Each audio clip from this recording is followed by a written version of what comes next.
FIR number మీ మీద Mumbai police station లో ఒక 17 కంప్లైంట్లు ఉన్నాయి. యూట్యూబర్ అరెస్ట్ అయ్యాడు.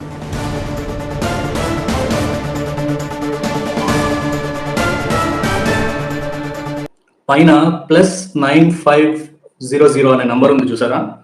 అడల్టరీ మెసేజ్లు, వీడియోలు. You have to go to Mumbai police station now. నేను ఎలాంటి పబ్లిక్ కి న్యూసెన్స్ చేయట్లేదు. 3, 2, 1. చట్టం తన పని తాను చేసుకుంటా పోతుంది.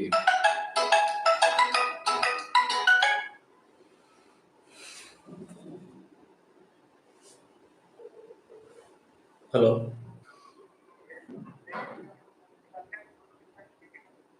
సారీ,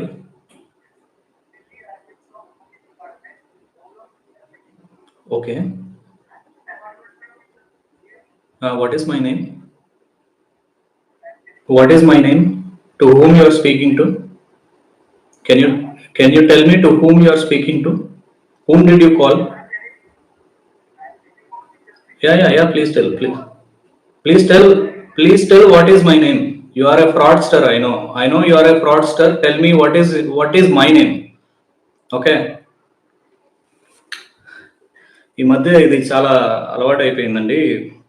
చాలా టైంకి నేను లైవ్లో ఉన్నప్పుడు జరిగింది, గమనించండి.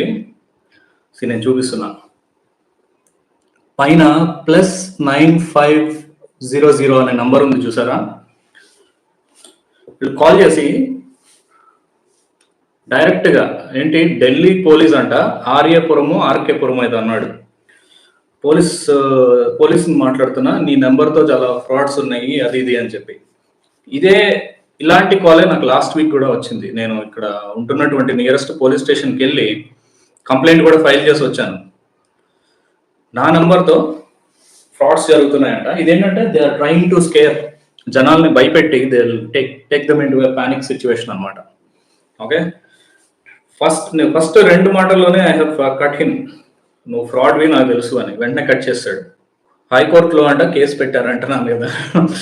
సో ఇలాంటి ఫ్రాడ్స్టర్స్ చాలా ఎక్కువైపోతున్నారండి. But be careful. నాకు ఫస్ట్ టైం వచ్చిన కాల్లో ఏమన్నారంటే, I tell you clearly, Mumbai police TRAI నుంచి, ట్రాయ్ తెలుసు కదా మీకు, టెలికాం రెగ్యులేటరీ, వాళ్ళ దగ్గర నుంచి కాల్ వచ్చింది. మీ ఆధార్ డీటెయిల్స్తో ఇంకొక నంబర్ ఎవరో తీసుకున్నారు. యు ఆర్ హ్యావింగ్ 2 numbers అన్నారు. No, I'm using only 1 number అన్నారు. There is 1 more number someone is using, so it's not you అని అడిగారు. నో, ఇట్స్ నాట్ మీ అన్నాను. అయితే సమ్వన్ ఈజ్ మిస్యూజింగ్, మీ మీద ముంబై పోలీస్ స్టేషన్లో ఒక 17 కంప్లైంట్లు ఉన్నాయి. అడల్టరీ, పాన్ మెసేజ్లు, వీడియోలు పంపుతున్నారు. ఏ నెంబర్ నుంచి అన్న ఒక నెంబర్ ఇచ్చారు. ఆ నెంబర్ ఏంటని ట్రూ కాలర్లో చూస్తే ఆంధ్రప్రదేశ్, అరకు, శ్రీకాకుళం ఆ ఏరియా అని వచ్చింది. ఓకే, ఆ సిమ్ని మే 2వ తారీఖు తీసుకున్నారంట, ముంబైలో తీసుకోవడం జరిగిందంట. నేను అప్పుడు బెంగళూరులో ఉన్నాను. సో ఈ ట్రాయ్ అని చెప్పి ఫోన్ చేశాడు కదా, వాడు కూడా ఫ్రాడ్. సో వాడేంటి, so you have to go to Mumbai police station now. మీ మీద ఫైల్ అయిన కంప్లైంట్ గురించి మీరు కౌంటర్ వేసుకోవాలి. If it's not you, counter దాఖలు చేయండి అన్నాడు. నేను ఇప్పుడు ముంబై ఎలా వెళ్తాను? సరే, ఈ ఇన్సిడెంట్ కనుక మలేషియానో సింగపూర్లో జరిగితే నేను సింగపూర్ వెళ్ళాలా, మలేషియా వెళ్ళాలా అని అడిగాను.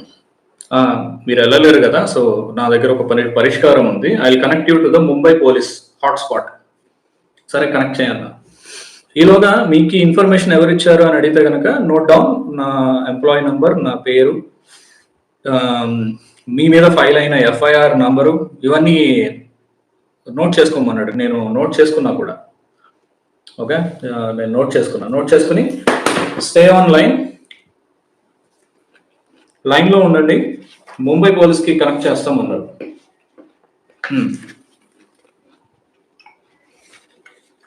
Notification unit, TRAI, FIR number, SIM details. ఈ నంబర్ నేను వాడట్లేదు, ఎవడో నా పేరుతో వాడుతున్నాడంట, 2 May తీసుకున్నాడంట. ఇవి రీజన్స్ ఆఫ్ వైలేషన్, నా మీద పెట్టిన కేసులు. నా ఫోన్ చేసినాడు, వాడి పేరు రవికుమార్, ఎంప్లాయీ ఐడి ఇది. అండ్ ఇక్కడ చూసారా, online report SI Vinayak Bhavan. ఇది ముంబై పోలీస్ అన్నమాట. సరే కాల్ కనెక్ట్ చేస్తాం, లైన్లో ఉండండి అన్నారు. కనెక్ట్ చేశారు. ఆ ముంబై పోలీస్ స్పీకింగ్ అన్నాడు. వాట్ ఈస్ యువర్ నేమ్ అన్నాను. ఆయన పేరు చెప్పారు. చెప్పి మీ ఐడెంటిటీ ఏదైనా ఉందా పంపిస్తారా అని అడిగాను. బికాజ్ ఆయన చెప్పినప్పుడు ఆయన నేమ్ నాకు సరిగ్గా అర్థం కాలేదన్నమాట. ఓకే, సరిగ్గా అర్థం కాలేదు. ఐడెంటిటీ పంపమన్నాను. అసలు ఆయన ఏమి హెసిటేట్ చేయట్లేదు. యా పంపిస్తున్నానని చెప్పన్నారు. టెల్ మీ యువర్ డీటెయిల్స్ అన్నారు. What is your name? ఇప్పుడు మీరు మీ పేరుతో ఇలా జరిగింది, ఇది మీరు కాదని మీరు ప్రూవ్ చేసుకోండి. వాట్సాప్లో he sent me this. His name is Vinayak Babar, Andheri, Mumbai, Maharashtra. Okay, ఒక్క క్షణం నేను షాక్ అయ్యా. సరే, నా డీటెయిల్స్, నాకు ఒక హెచ్ఎస్బిసి క్రెడిట్ కార్డ్ అని చెప్పి ఒకడు ఫోన్ చేశాడు. వాడు నా పే స్లిప్, ఆధార్, పాన్ అడిగినట్టున్నాడు. నేను పంపినట్టున్నాను.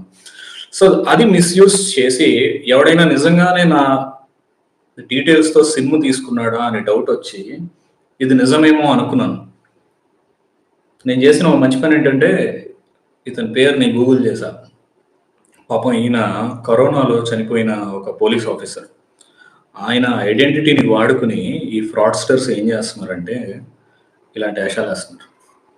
మీ మీద కేసు పెట్టాము, మీరు వచ్చి రిపోర్ట్ చేయాలి, సీరియస్నెస్ క్రియేట్ చేసి వాళ్ళని ఒక ప్యానిక్ సిచ్యువేషన్లోకి తీసుకెళ్ళి వాడు ఏమడుగుతున్నాడంటే ఒక వీడియో ప్రూఫ్. అంటే నాకు నేనుగా ఒక సెల్ఫీ వీడియోనో లేదా వాట్సాప్ వీడియో కాల్ చేయమన్నాడు. చేసి కౌంటర్ రిపోర్ట్, నేను ఎలాంటి సెకండ్ సిమ్ వాడట్లేదు, నేను ఎలాంటి పబ్లిక్కి న్యూసెన్స్ చేయట్లేదు అని ఒక కౌంటర్ రిపోర్ట్ని త్రూ లైవ్ వీడియో. మరి దాన్ని తీసుకుని వాళ్ళు ఏం చేద్దాం అనుకుంటున్నారో నాకు తెలియదు. మేబీ వాళ్ళ నెక్స్ట్ స్టెప్ ఏమవుతుందంటే you will get 1 OTP on your mobile, you have to share it. అంటే మనల్ని ఒక ఇబ్బందికరమైన సిచ్యువేషన్లో పెట్టేసేసి, కన్ఫ్యూజ్ చేసి, భయపెట్టేసేసి మన దగ్గర నుంచి వాళ్ళకి కావాల్సిన ఇన్ఫర్మేషన్ తీసుకోవడం. సో ఓటీపీ ఇస్తే నా మొబైల్ హ్యాక్ అవ్వచ్చు, లేదు that might be a fraudulent activity, anything that could happen. Okay, so ఇది జరిగి వారం అయ్యిందో లేదో వెంటనే మళ్ళీ ఇంకొక కాల్. ఈ యదవులందరూ ఫోన్లు చేసేది ఇదిగో స్టార్టింగ్ ప్లస్ అని ఉంది కదా, +95008. మీరు ఎత్తంగానే హలో అని రాదు, ఒక దాని ఏమంటారు ఐవీఆర్కి వెళ్తుంది. ఐవీఆర్ ఫార్మాట్లోకి వెళ్ళి కాసేపు ఆగాక ఒక 4-5 సెకండ్స్ తర్వాత కనెక్ట్ మాట్లాడటం స్టార్ట్ చేస్తారనమాట. ఓకేనా?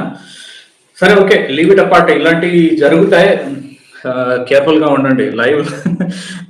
నేను మొదటిసారి లైవ్కి వచ్చాను. నాకు లైవ్లోకి వచ్చినప్పుడే ఇలాంటిది జరగడం, అది మీతో షేర్ చేసుకోవడం గుడ్ ఇన్ఫర్మేటివ్ కదా. ఓకే.